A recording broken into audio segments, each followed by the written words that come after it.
참 좋으신 하나님, 만나와 메추라기로 항상 저희들의 먹을 것을 채워주시고 불기둥과 구름기둥으로 날마다 저희들의 안전을 지켜주심에 감사드립니다.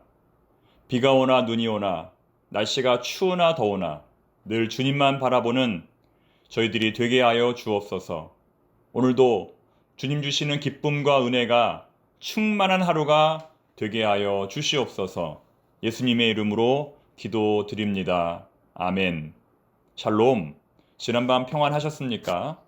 오늘은 7월 17일 목요일입니다. 이 시간 주시는 하나님의 말씀은 디모데전서 6장 11절부터 21절입니다. 이제 디모데전서의 마지막 부분입니다. 어떤 내용이 기록되어 있을까요? 바울은 의미심장한 말로 오늘의 본문을 시작합니다. 오직 너 하나님의 사람아. 오직 너 하나님의 사람아. 이것은 구약시대의 선지자를 지칭하는 말입니다. 다시 말해 바울은 디모데를 하나님의 선지자로 규정하고 있는 것입니다. 선지자가 하는 일은 하나님의 말씀을 전달하고 하나님의 일을 감당하는 것입니다. 그런데 오늘 본문에 나오는 선지자는 하나님의 말씀을 전달하는 전달자이기보다는 전쟁의 용사에 더 가깝습니다.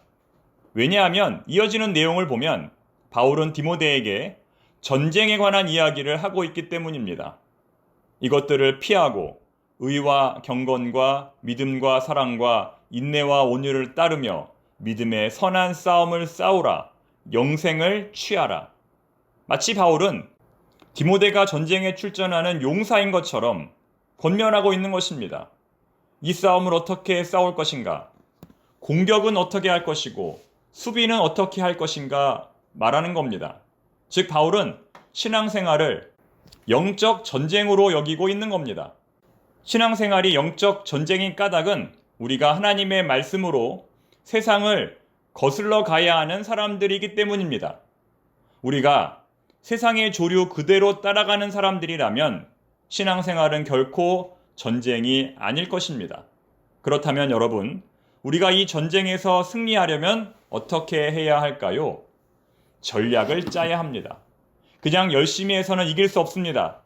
상대편보다 더 나은 수비와 공격의 계획을 세워야 합니다. 같은 무기와 같은 군인의 수를 가지고도 어떠한 전략을 사용할 것인가에 따라 결과는 완전히 달라집니다. 특히 여러분, 공격과 방어 중 어느 것이 더 중요할까요?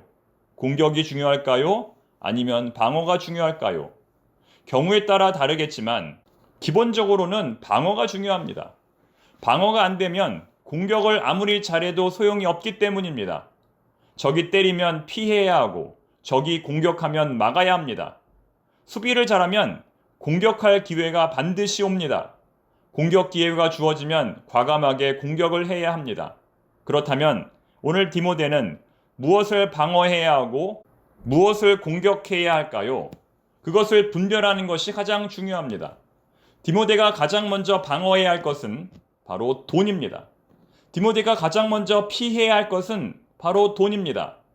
오직 너 하나님의 사람아 이것들을 피하고 여기에 나오는 이것들이란 바로 돈을 가리킨다는 겁니다. 바로 앞절에 나오는 내용이죠. 돈을 사랑함이 일만하게 뿌리가 되나니 즉 물질에 대한 탐욕을 피하라. 돈의 유혹을 넘어서라는 겁니다. 본문 17절도 이렇게 말씀합니다. 정함이 없는 재물에 소망을 두지 말라. 여러분 그렇습니다.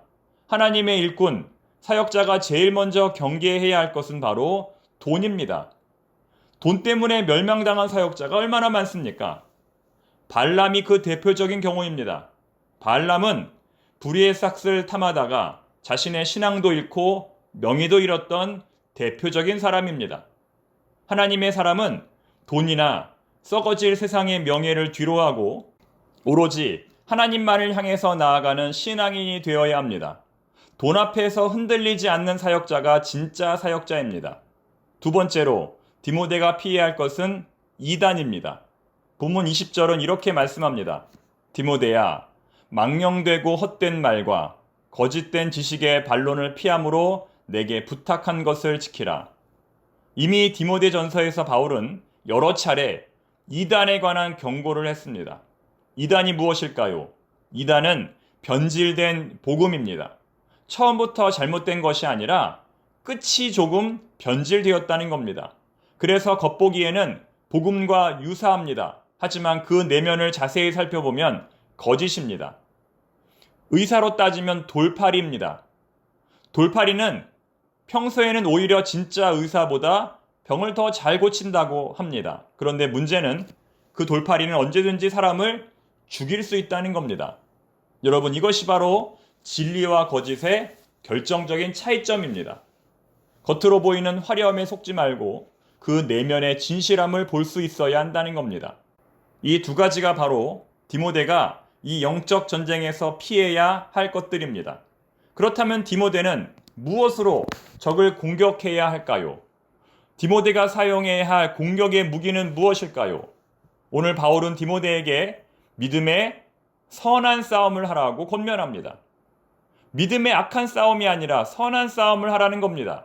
여러분, 믿음의 선한 싸움이란 과연 무엇일까요?